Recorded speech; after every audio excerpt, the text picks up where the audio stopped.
is the Mattobelli Empire, which rose to power around 3150 BCE, the same time as the ancient Egyptians, and was located in a part of Europe that is now known as Italy. We'll start our tour in the Mattobelli government building. This is where we find the three branches of their government: the ruler, courts, and laws. Here we see where the ruler, King Cooper, resides and runs the empire. On our left, we have the courtroom, which is made up of the lone grand judge, His Honor, Nicholas. Here we see where the plaintiffs and the defendants sit. King Cooper approves the laws and enforces the laws, and they are simple: no killing, no stealing, no piracy, no racism, no judging by gender, and no cannibalism. All people who do not follow these laws will be burned at the stake. We will now take you to the flippin' church of Mo, Larry, and Curly. Services are held every Sunday and Wednesday. They last for 7 hours, and the worshippers have to stand on one leg and pray the nyuk-nyuk prayer for the length of the service. If they fall, they are burned at the stake. This is the Mattobelli School of Knowledge. Here children learn the fundamentals of education, the 3 R's: reading, writing, and rapping. In this class, we see Mr. Tedesco, the great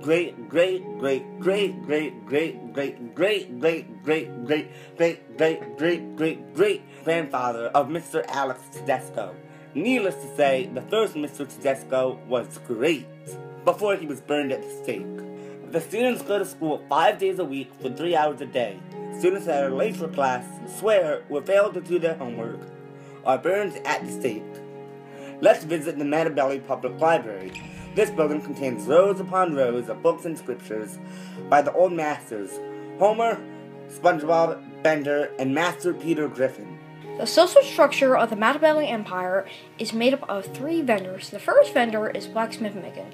She crafts tools and swords made of wood, stone, iron, and gold. The second vendor is the hairy tailor, Miss Gigi, who will do anything for a bone. She's known across the land for her fine clothing and protective suits of armor. Finally, we find our third vendor, Sam the Butcher, who sells steak, pork, fish, chicken, fruit, and grains. This is a typical living quarters for a lower-class Mattobelli citizen.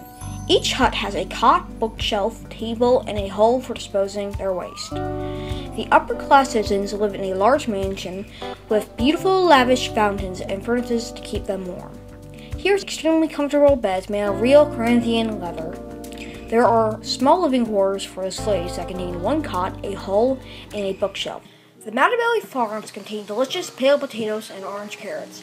Along with the crafts, we see the farmers' living quarters, their cows, horses, and sheep. There is also 1 conjoined chicken named Erica and Lisa. Now we're going to show you our lovely art museum. It contains many portraits, paintings, and canvases from famous artists such as Flapjack, Squidward, and Finn from the nearby Adventureland Empire. The Mattobelli Army is headquartered at Fort Lexi Military Base that has a mess hall where they eat the finest chow, living quarters, as well as the arsenal containing swords, bows, and armor made by Blacksmith Megan.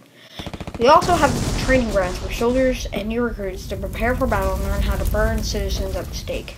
Lastly, there's the irrigation system that provides easy access to fresh water for citizens of the Mattobelli Empire. The smartest graduates in the land invented food containers that give the farm animals their daily meal.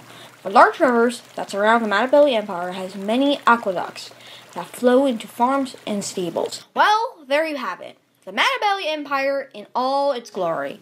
The government, the church, the school, library, social structure, class structure, farms, military, and technology. Sadly, somewhere around 12 AC, creepers overran, took over the Mattobelli Empire, and burned it at the stake.